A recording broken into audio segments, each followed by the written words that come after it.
To my video presentation of this week's discussion board, profit centers and customer service. So for this week, I've chosen a scenario, chapter 6, scenario number 1. The scenario is an MU-2 aircraft just taxied into our ramp and requested to be topped off. As you approach the aircraft, it appears to be leaning towards one side. What do you do? This is something that I've actually dealt with personally when I was working as a lineman at the airport. So my first step would be to notify the pilot. The last thing that we want to do is refuel an aircraft that is unsafe and is not ready to be refueled.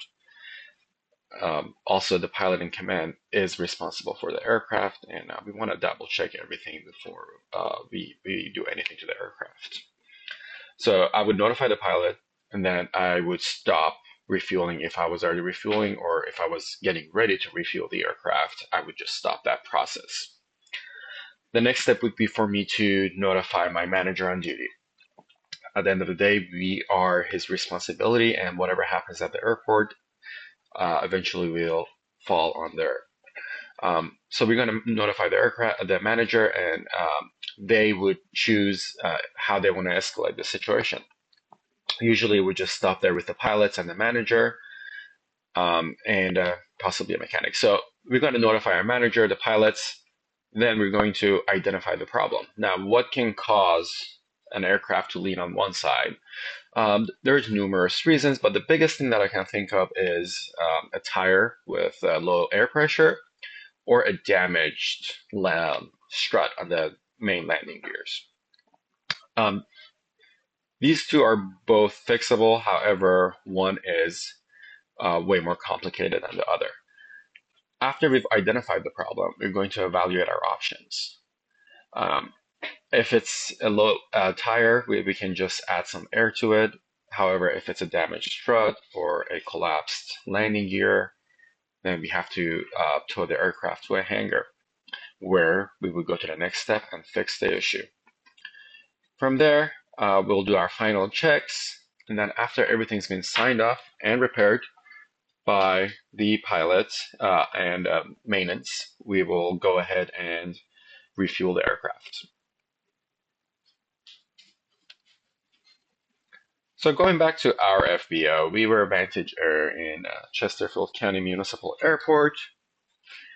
Excuse me, puppy's chewing.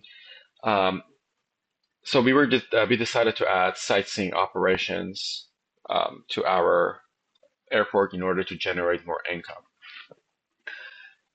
For when it comes to sightseeing operations, we are dealing with a lot of people who've never flown before. They have zero experience in aviation, and they depend on us to make them feel secure, and they depend on us to operate the aircraft in a safe manner. With that being said, those customers are looking for dependability, integrity, as well as organization. You want to go to a flight school that is organized, clean, and I like to say big. We want to have a big space for a flight school just to represent a hangar. That shows them the scale in which we operate.